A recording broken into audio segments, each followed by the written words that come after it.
Filosofía en la calle. La pregunta que circula en una conversación infinita.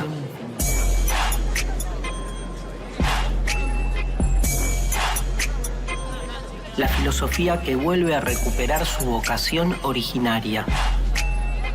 La pregunta por el porqué, irrumpiendo en una plaza, en una calle, en un río, pero sobre todo con el otro.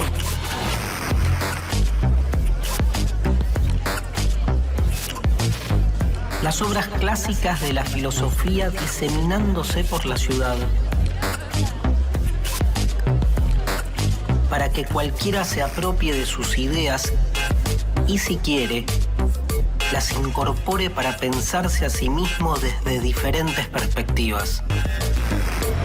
Pensarse por fuera del sentido común establecido.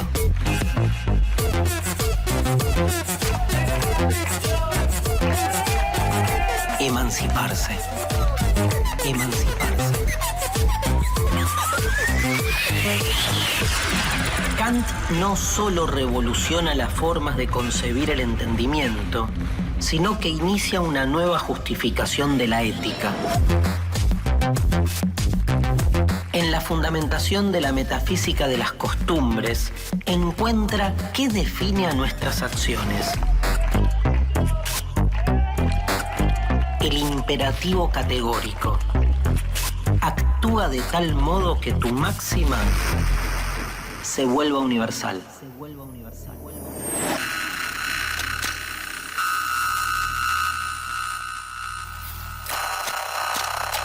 Una vez más, gracias a todos por estar acá. En este caso nos toca analizar un texto, porque esta temporada lo que hacemos es analizar libros clásicos de la filosofía. A Rosario le tocó la fundamentación de la metafísica de las costumbres de Kant. Kant es un autor clave para entender la filosofía moderna. Pero no solo se dedicó a analizar la ética, se dedicó a elaborar teorías de todo un poco. Teorías sobre la historia, sobre la política, sobre la realidad, teorías metafísicas. Lo que pasa que su ética es muy particular. De alguna manera la ética kantiana es como que se ha vuelto a lo largo de la historia como una de las propuestas así, pilares, que han regido y siguen rigiendo nuestra forma de comprender el bien, nuestra forma de comprender la felicidad, nuestra forma de comprender el deber. En ese sentido, lo primero que hay que restringir o discriminar es de qué hablamos cuando hablamos de ética. ¿De qué hablamos cuando hablamos de ética?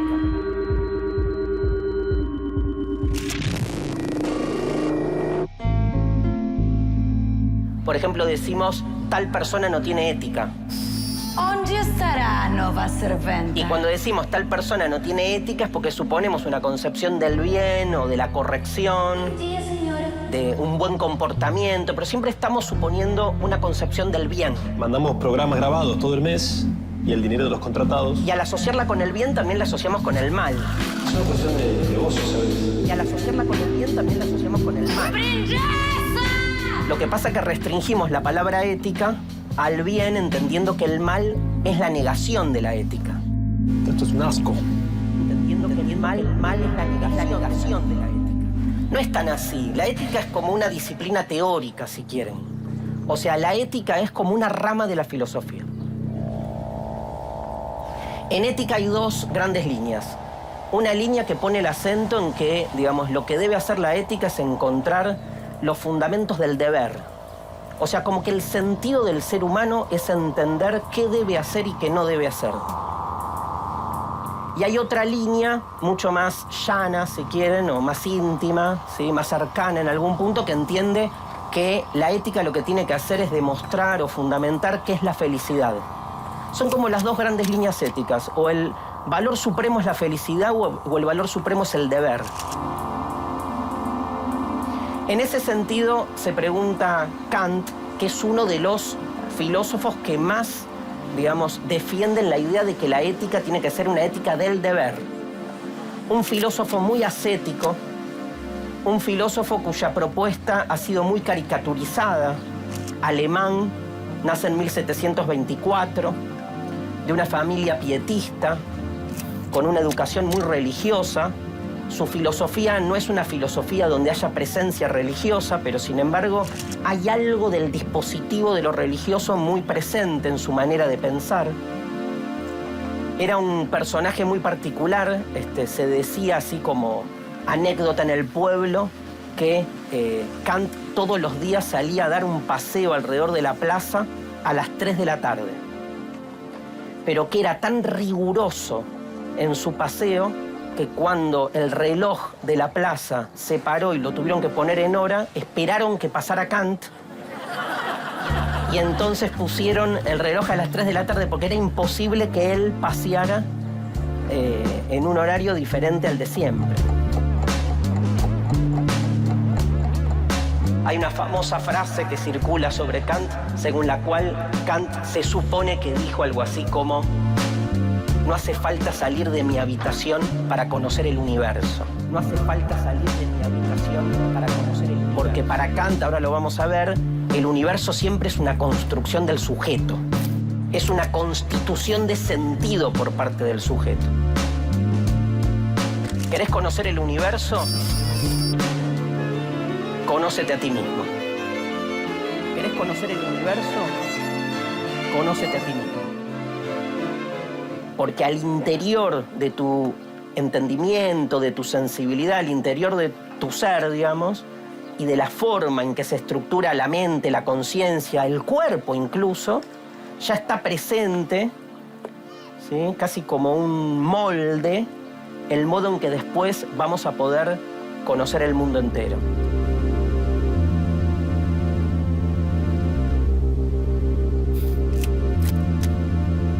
Kant lo que reformula, gente, es la idea de cómo conocemos. Kant se hace 3 preguntas muy famosas que aparecen en tal vez su libro más importante, que es La Crítica de la Razón Pura, un libro de 1781 y una segunda edición de 1787. Ahí se hace 3 preguntas. ¿Qué puedo saber? ¿Qué debo hacer? ¿Y qué me cabe esperar?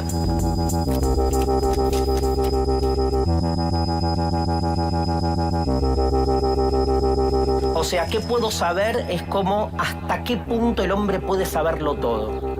Kant, en ese sentido, es el filósofo de la renuncia. Kant va a decir, tenemos que renunciar a la idea de que el ser humano puede conocer todo de modo absoluto. Comprendamos los límites de nuestro conocimiento y concentrémonos en lo que sí sabemos que podemos conocer para conocerlo a fondo. Concentrémonos en lo que sí sabemos que podemos conocer para conocerlo a fondo. La segunda pregunta, ¿qué debo hacer?, da origen a la ética, que es lo que vamos a analizar en lo que queda de la charla. Y la tercera pregunta, ¿qué cabe esperar?, habilita la esperanza religiosa, si quieren. O sea, yo puedo saber que me voy a morir, pero la certeza absoluta de la muerte, vos sos la muerte, es algo que se me escapa. Entonces siempre hay una esperanza. Hay una esperanza porque siempre hay un conocimiento que nos desborda. O sea, yo sé que todos sabemos que nos vamos a morir.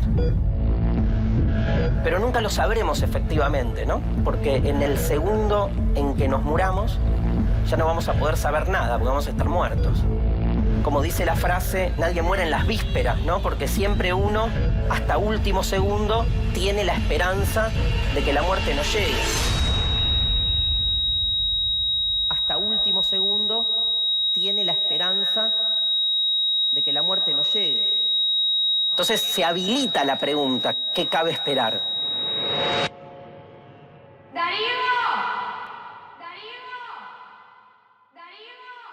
Entonces se habilita la pregunta, ¿qué cabe esperar?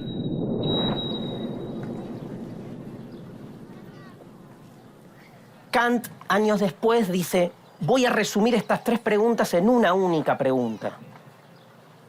¿Cuál? ¿qué es el hombre? ¿Qué es el hombre? Entonces va a concentrar toda su reflexión filosófica en ese tema.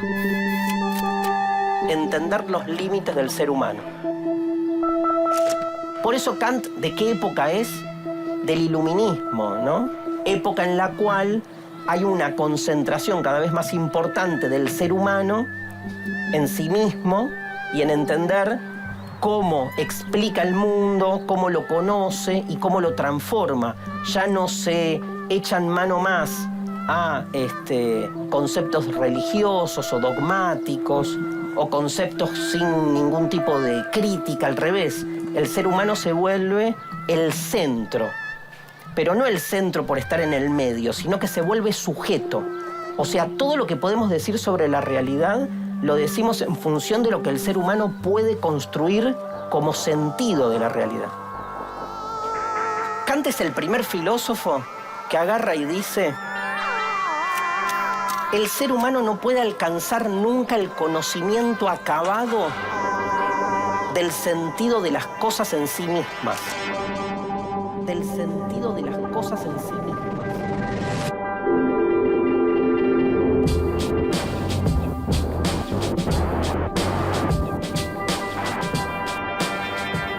Porque siempre nuestro acceso a la realidad es a través de nosotros.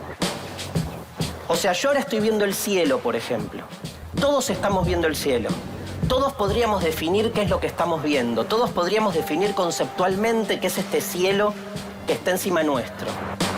Pero primero, todo el mundo sabe que ninguno de nosotros podría con 100% de certeza saber si el otro, o sea, cualquiera de nosotros que está al lado nuestro, tiene la misma percepción que yo.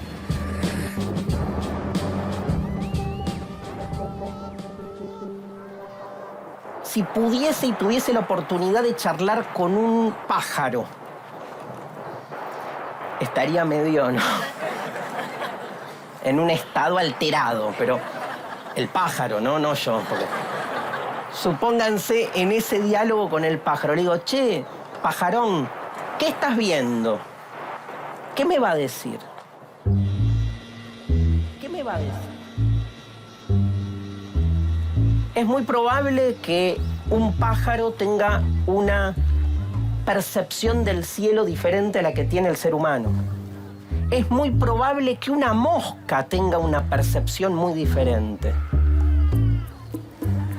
Supónganse que existe un ángel. Cuando el ángel está observando el cielo, ¿qué percepción tiene el cielo? O sea, tengo un ángel, tengo una mosca, tengo un pájaro y un ser humano.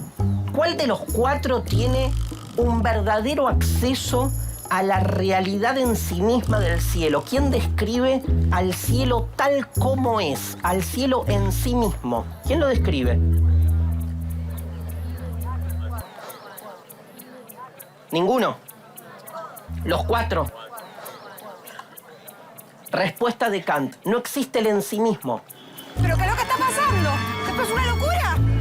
Claramente es una gaviota. Es que en realidad lo que decimos del cielo... Yo soy ingeniero, ese es simplemente un fragmento de... Es lo que vamos constituyendo sobre el cielo, afectados, situados en lo que somos. ¡Vaca voladora, lleve su diario! Todos los seres humanos, dice Kant, llegamos innatamente con una estructura corporal y racional que hace que todos más o menos, se supone, tengamos la misma impresión de lo que es el cielo y terminemos conformando al cielo del mismo modo.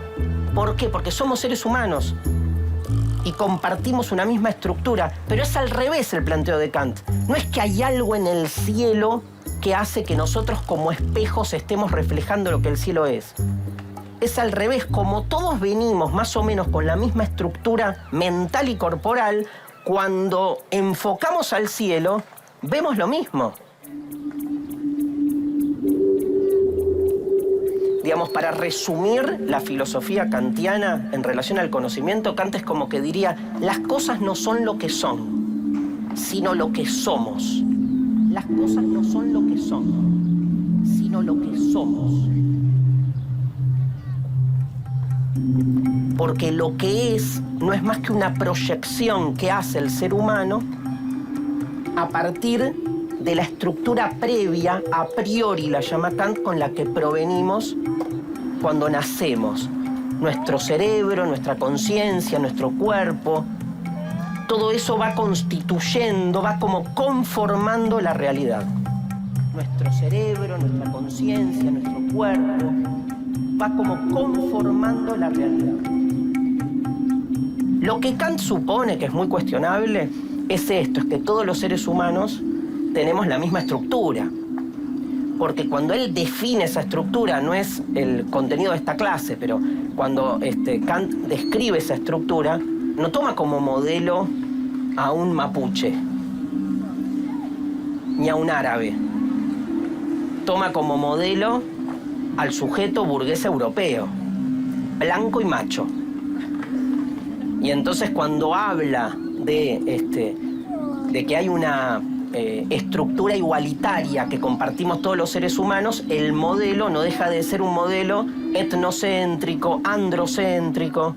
Pero bueno, eso es algo que se va visualizando con el paso del tiempo. En el momento en que Kant propone esto es revolucionario, piensen.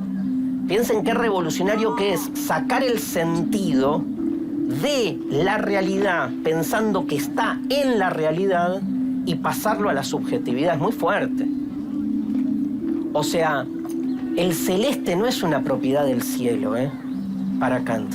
Para Kant el celeste surge del vínculo entre el ser humano y eso que se supone que es el cielo. Todo empezó hace una semana más o menos. Un día que yo volví del trabajo y ella no estaba. Lo que hace Kant es lo siguiente, hace la siguiente vuelta. Kant lo que dice es, claramente, como somos conscientes que nuestro conocimiento es condicionado, entonces aspiramos a lo incondicional. Entonces aspiramos a lo incondicional. Típica reacción humana. Típica reacción humana. ¿Cómo te fue ayer con las chicas?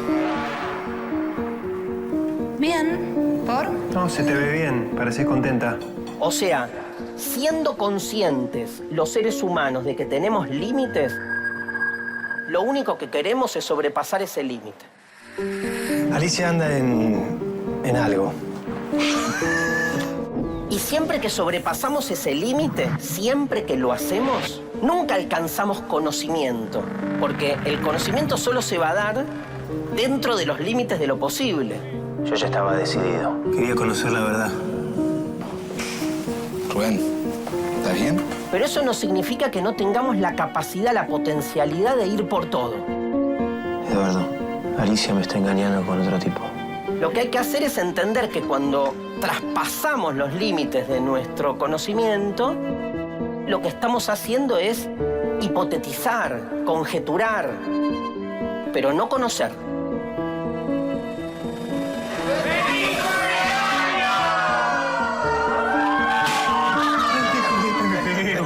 Salvo, dice Kant, hay un único lugar donde encontramos, donde nos sentimos en contacto con el absoluto. Perdón, pero yo me tengo que ir. Ya me cambié. ¿Dónde, dice Kant?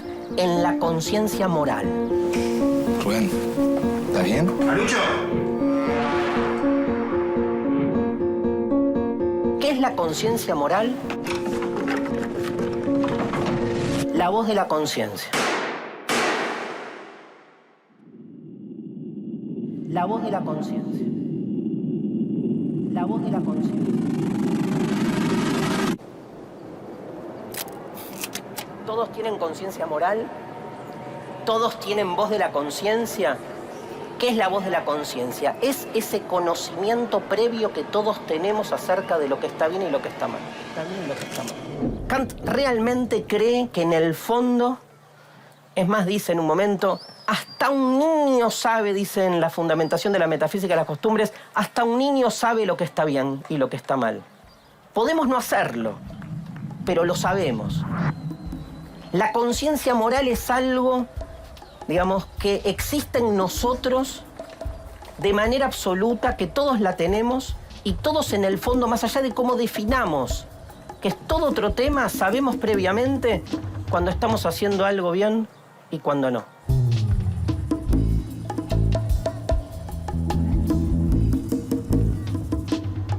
Si alguien me da dinero y me dice, ¿te puedo pedir un favor? Te doy esta cantidad de dinero, dásela a mi familia, por favor, que necesito que me hagas ese favor. Llévale este dinero a mi familia. Y en el momento en que me da la plata el otro día, esa persona, ¡pum!, se muere. Y no hay ningún registro ni vestigio de que yo haya recibido ese dinero. O sea, si yo me quedo con esa guita, no hay manera de que se pruebe que esa plata es de esta persona que se murió y que me la dio. Si yo me quedo con esa plata, ¿sí?, estoy haciendo algo malo, porque no me pertenece. Y mi conciencia moral me avisa. Levante la mano, ¿quién se quedaría con esa plata? No funciona la demagogia acá, ¿eh? Les agrego, supónganse que la familia de esta gente sean unas porquerías de personas, sean ultramillonarios, no la necesiten, ¿está bien? Y aparte los odiemos por un montón de motivos. Supónganse que ustedes son, no sé, hinchas de Newell's y esta gente es de Rosario Central. O al revés. ¿Alguien, con esto que yo acabo de agregar, cambiarían la respuesta? No se entendió un pomo lo que es la conciencia moral, entonces. Inclusive en ese caso, si yo me quedo con la plata, estoy obrando mal.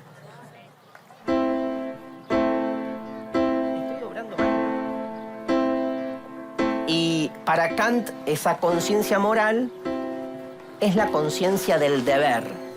O sea, repito, no significa que nosotros por eso hagamos las cosas como se debe, pero podemos ir constituyendo idealmente qué es lo que debemos hacer.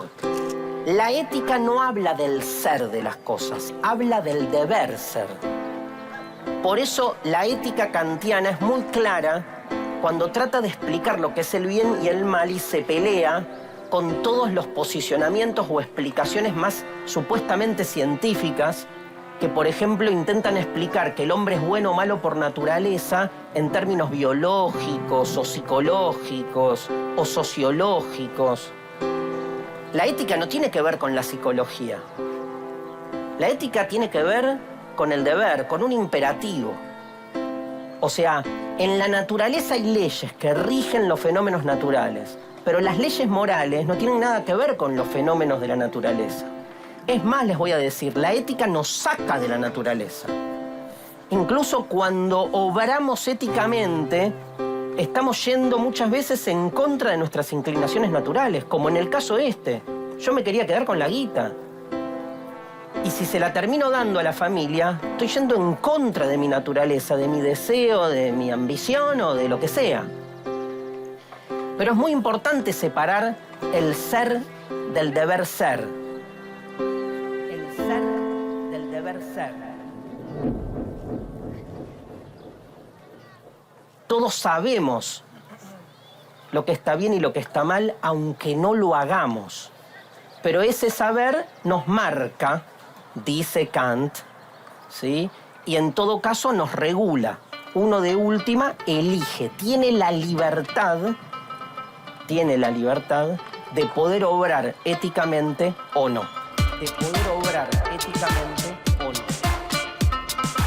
Con la conciencia moral se comienzan a delinear los fundamentos de lo que va a ser la ética kantiana. Pero esta concepción ética se encuentra absolutamente ligada a la concepción general que de la realidad y del sujeto tiene Kant. Por eso, comprender cómo Kant conoce el mundo nos lleva directamente a poder desarrollar su posición sobre la ética. La ética kantiana se pelea con las concepciones usuales sobre la felicidad y establece la prioridad de una ética del deber. Esa ética del deber muy propia del sujeto ilustrado va a ser el contenido de la fundamentación de la metafísica de las costumbres. El libro en el que Kant desarrolla su posición ética.